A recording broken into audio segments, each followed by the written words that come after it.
Pregunta capciosa. ¿Qué tienen en común Batman, Goku y Darth Vader? Bueno, si quieres saber y entender o repasar cómo hacer buenos personajes, bueno, este es tu video y empezamos al tiro nomás.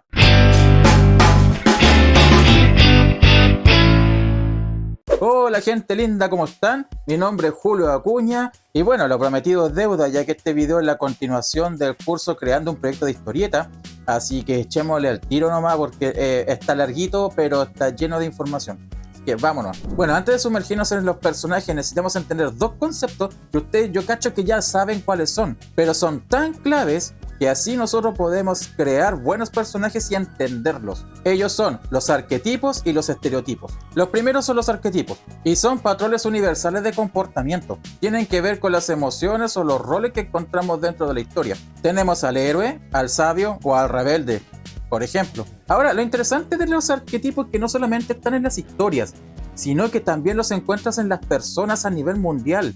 ¿Por qué? Porque los seres humanos tienden a comportarse según patrones de crianza, sociales, etcétera, etcétera, etcétera. Entonces no es muy raro que si alguien sabe que una persona se enoja con tal y tal cosa, uno va y con saña le dice esto, ¡pum!, y la gente cae. O sea, sí, sé que suena muy manipulador lo que estoy diciendo, pero todos tenemos patrones de comportamiento, todos tenemos patrones en la forma en que vemos las cosas, en la cosmovisión de nuestra vida y eso.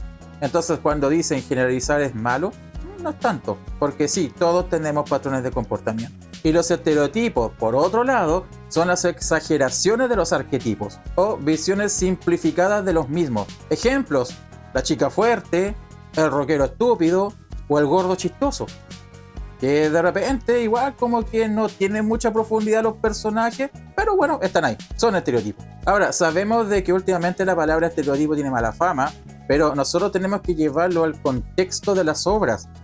Claro que los estereotipos, que donde de repente se exageran cosas, sirven también para hablar. De hecho, muchas veces nosotros mismos, por dar ejemplos de cosas que queremos más o menos explicar, de repente llevamos el ejemplo al extremo, ¿verdad? Para querer que la gente más o menos pueda entender, ya sea las situaciones que estamos pasando, los dolores, o simplemente reírnos. Así que el estereotipo está también dentro de las normas literarias o para contar historias, ¿verdad? Y que son aceptables y que, bueno, todos entendemos que están dentro de un contexto. Mientras que el arquetipo es profundo y universal, el estereotipo, bueno, se puede saltar un poco esa profundidad. Ahora que ya tenemos estos dos conceptos bien claros, ahora veamos cómo aplicarnos tanto a los cómics, mangas, animes o incluso el cine. Y aquí es donde entramos con los tipos de personajes. Bueno, en el video de cómo hacer una historia que está dentro del canal, ahí tocamos levemente los tipos de personajes, pero un suscriptor del canal me dijo que por qué no profundizaba un poco más en el tema, así que también por eso no hace este video. Bueno, la primera parte es la fácil. Tenemos personajes principales, personajes secundarios y terciarios, ¿ya? El principal, obviamente, es el más importante, puede ser el jovencito, ¿verdad? El héroe, lo que nosotros ya sabemos. El secundario ya son personajes que tal vez no tengan tanta importancia dentro de la historia, aunque últimamente, y es bueno eso, se ocupa mucho como apoyo para el personaje principal. Y los personajes terciarios son los que circunstancialmente se meten en alguna obra, ¿verdad? Hace algo y se van. Y aquí el mejor ejemplo es Stan Lee, dentro de las películas Marvel, que empieza siendo un Stan Lee que aparece, hasta que ya después nosotros en todas las películas de Marvel estábamos esperando el minuto de mira, ahí está Stan Lee, ¿ya? Él se transformó en un personaje ya terciario dentro de todo el universo cinematográfico de Marvel. Incluso podríamos irla un poquito más fino y podríamos meter aquí también a los NPCs, los que están dando vueltas por ahí. Y eso ya entraríamos ya a meterlo tal vez en una categoría de personaje, no sé, cuatri o algo, no sé, algo. Metámonos ahora como una especie de subnivel, ¿ya? Y aquí ya empezamos a encontrar un poquito más de categorías, como por ejemplo los personajes que se caracterizan por su imagen. Y aquí los primeros que entran son los personajes de corte realista. Obviamente son los que imitan la vida real, pero esos están netamente subyugados al tipo de historia a la que vale. Y que redundando la idea, son historias de corte realista. Y por otro lado tenemos los personajes de fantasía, o fantásticos, o fantasiosos, que obviamente, el título te lo dice, están desarrollados dentro de un mundo de ficción, o de fantasía, o de superhéroes. o de ciencia ficción. Por otro lado, también nos podemos encontrar con los personajes que tienen relación con la acción en el relato. Tenemos los personajes que son estáticos, ya que empiezan aquí y terminan acá. Pero todas las obras son iguales. Eso se le conoce también como argumento maniqueo, ¿ya? En la cual el personaje es bueno y muy bueno, y el personaje es malo muy malo. ¿Ya? El personaje nunca varía, nunca cambia, nunca muta. Por lo tanto, el que empieza en la película siendo bueno, termina siendo bueno, y el que termina la película siendo malo, termina malo. No hay más. Y tenemos los personajes dinámicos, que son personajes que a medida que va pasando el relato pueden ir cambiando. O sea, puede un malo convertirse en bueno, ¿sí? Y un bueno convertirse en malo, ¿sí? O los otros, que es la tercera opción, que en buen chileno le decimos, quien va donde calienta el sol. Son personajes que van a ir cambiando según las circunstancias y según su conveniencia. Ahora, ¿cuál de los dos son los más interesantes? Bueno, popularmente los personajes que son variables en este momento son más famosos, por así decirlo. Y son los que le dicen, y son los que popularmente se conocen como los personajes que tienen capas, y capas, y capas, y capas. Y que sí, está bien, pero lamentablemente los personajes que tienen múltiples capas y que están bien construidos, de repente tienen que ver más porque hay un ejército de guionistas detrás, y se da mucho en las películas y en las series. Ya en los mangas o en los cómics, ya la cuestión se empieza a desinflar un poco, porque tienes que ser un guionista excepcional para llegar a eso. En cambio, colocar argumentos más sencillos, como los personajes que no son variables, sí tienden a ser incluso más efectivos, pero obviamente puede caer en la simpleza. ¿Qué consejos les podría dar? Es que hagan lo que ustedes puedan y a medida que vayan creciendo como escritores, ¿ya? O sea, no les pido ahora que me hagan un personaje psicológicamente tan profundo y difícil como Batman, sino que empiecen con Robin, ¿ya? Para que así se vayan acostumbrando a cómo escribir el personaje y ya después pueden derivar a Batman. No sé si me doy a entender con el ejemplo. Julio, pregunta, ¿existe alguna obra donde no existe un personaje principal? La respuesta es sí, y se llama Akira de Katsuhiro Otomo. La gracia que tiene, ya sea el manga o ya sea la gracia que tiene el anime, es que no tiene personaje principal. La historia de repente se centra en Kaneda, se centra en Tetsuo, se centra en el militar, se centra en los niños, se centra de repente cualquier cosa menos en uno que haga como de línea conductora dentro de la historia. Así que no, Akira no tiene personaje principal. Y sí, se pueden hacer historias sin un personaje principal. ¿Y cuál es el fin de hacer un personaje? El fin, digamos, de todo esto es que haya una cosa que se llame desarrollo de personaje. Y que es básicamente que tu personaje empieza haciendo una cosa y termina haciendo otra. Y que tiene que ver con una especie de mejoramiento personal. Eso obviamente dado la cultura moderna, porque antiguamente los personajes básicamente desarrollaban también conceptos propios de la bondad humana. Entonces, en la antigua Grecia, el personaje, el héroe, ¿verdad?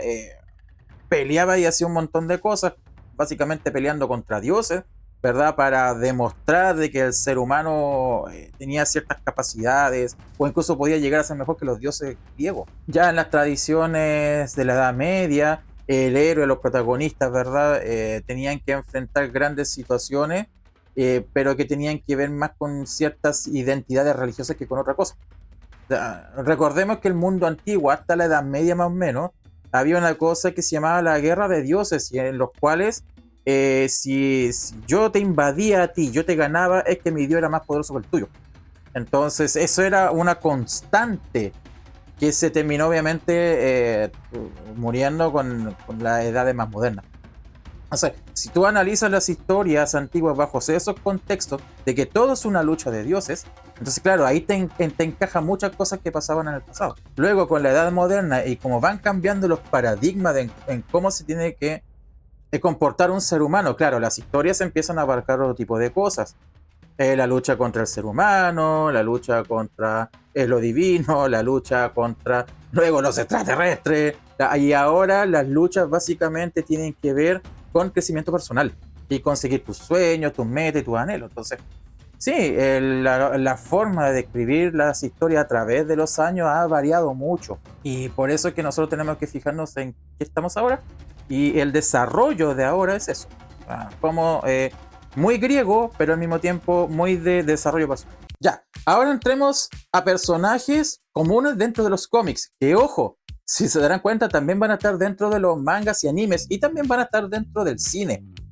Así que esto no es excluyente, para que algunos no saben que está hablando solamente de cómics. No, también se van a dar cuenta que están dentro de estas obras narrativas que son distintas. Pues bien, el primero es el héroe. ¿Cuáles son sus características psicológicas? Es valiente, es templado y moralmente íntegro. Suele tener dudas internas de repente, pero siempre va a buscar hacer lo correcto. Y puede cargar con traumas o daños pasados, pero como son moralmente correctos, a las finales los superan y cumplen lo que tienen que cumplir. Representan la lucha del bien contra el mal y la esperanza y el sacrificio personal por el bien común. El villano. Psicológicamente es astuto, ambicioso y manipulador. Puede ser egoísta, narcisista o actuar según profundos traumas. Pero ojo aquí, si justificamos al villano por sus traumas, lamentablemente deja de ser villano y pasa a ser una víctima. Y es el fenómeno que se está dando especialmente ahora con ciertas películas que son precuelas de ciertas cosas y están haciendo ver a los villanos como víctimas de las circunstancias. Por lo tanto, los villanos en Hollywood especialmente están desapareciendo. Y el problema es que toda su conducta quedaría justificada y legalmente tampoco podría ser combatida. Aparte que algunos villanos también tienen un sentido de la justicia súper retorcido. Ahora, ¿qué representan los villanos? Los conflictos internos del héroe. De ahí viene que tú y yo somos lo mismo. Y el héroe dice, no. También representa el caos, el poder desmedido, la falta de humanidad y también sus defectos. El antihéroe. Psicológicamente cínico, pragmático y por lo general egoísta. No sigue las normas tradicionales del héroe y tiene conflictos personales muy profundos y por lo general movidos por la venganza. Representa la ambigüedad moral y la lucha entre su finalidad y los medios con que lo va a hacer. Se ajusta aquí al argumento de Maquiavelo.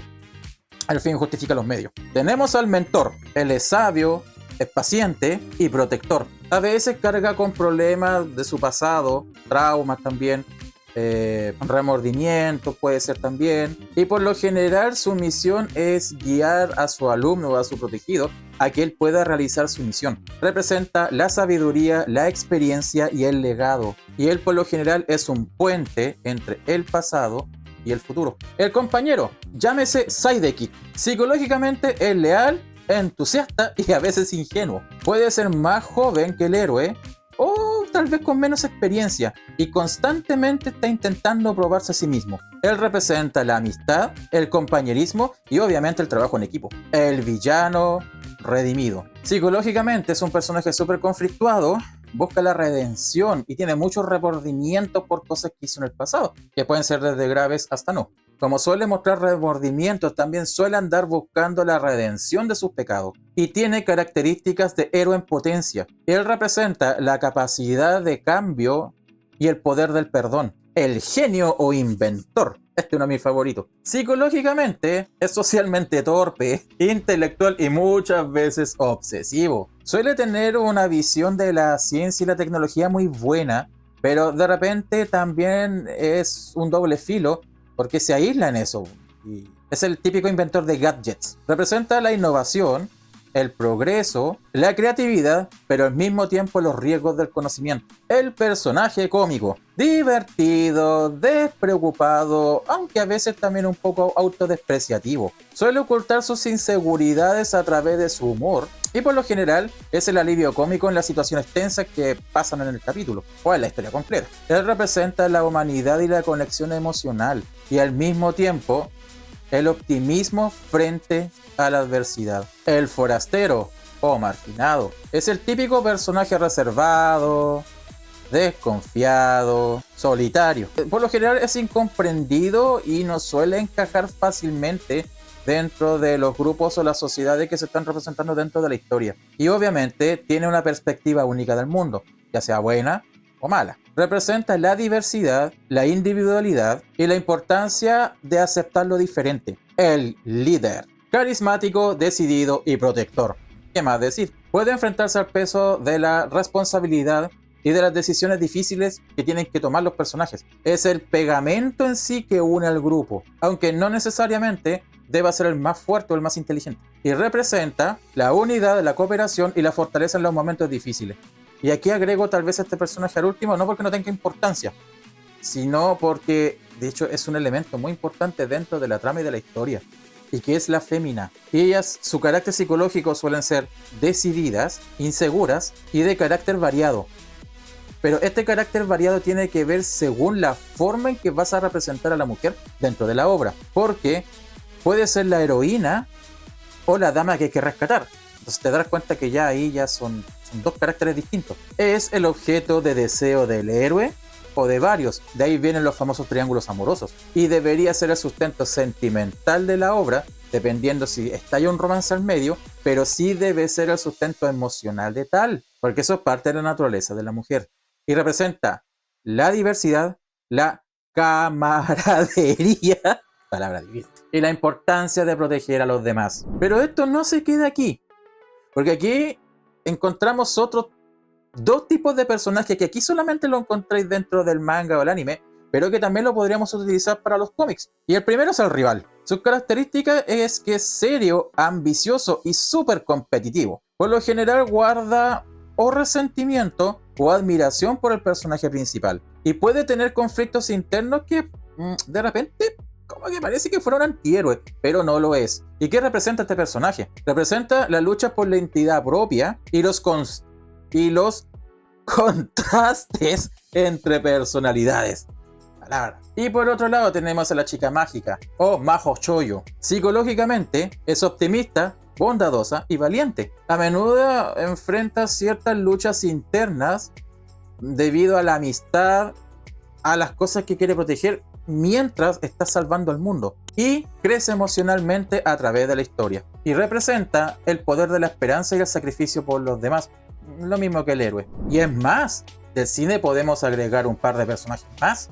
Tenemos el alma torturada. Es un personaje emocionalmente muy complejo, es muy melancólico e introspectivo al mismo tiempo. Por lo general, su historia se basa en un trauma muy profundo y que obviamente no ha podido superar y que dentro de la historia debe superar. Esperemos. Y también su historia por lo general da vueltas girando en torno a la redención y al autodescubrimiento, muy parecido al personaje que busca redención. Muy parecido. Tal vez de repente no hay diferencia, pero es eso, parecido. Y la figura trágica, que esto viene del teatro, y especialmente del teatro griego. Es un personaje por lo general noble o de buenas intenciones, pero marcado por un defecto muy fatal, que puede ser el orgullo, la soberbia. Suele caer en desgracia debido constantemente a sus decisiones, e incluso por cosas que a él le pasan y que no tienen que ver con las soluciones. Y su historia siempre va a ser un recordatorio a nosotros como espectadores de cuán importantes son tus decisiones en la vida. Y él representa la fragilidad del ser humano y los efectos del destino. Y tengo un plus, personajes desde la fantasía. Y obviamente aquí tenemos al héroe, al mago, al elfo, al enano, a la dama. Y aquí colóquele usted la característica que tenga que tener el personaje dentro de la historia de la trama. Y para eso vuelva para atrás en el video y ahí le va a ajustar todo. Ya, vámonos a lo práctico. ¿Cómo ocupamos estos personajes dentro de la historia? Bueno, sí, tal vez puede sonar un poco extraño, porque ya con todas las características, tú ya tienes que haber formado ya tus personajes y cómo van a interactuar entre ellos, sí, eso se entiende. Pero lo que pasa es que aquí hay algunas características que de repente nosotros las vemos, pero las solemos pasar por alto. ¿A qué me refiero? A lo siguiente. Podemos hacer nuestras historias centradas en un personaje. No tiene mayor ciencia. El personaje se llama tanto y hace esto y tiene que cumplir esto. Ok, pero también podemos hacer una historia con un título genérico. Ya, en el caso de Smallville, sabemos que era Superman siendo cabro chico, pero fueron tan inteligentes de no colocarle las aventuras de Superman cuando niño. Superboy aventuras. No, decidieron englobarlo en Smallville y agarran a todo el pueblo donde vivía Superman.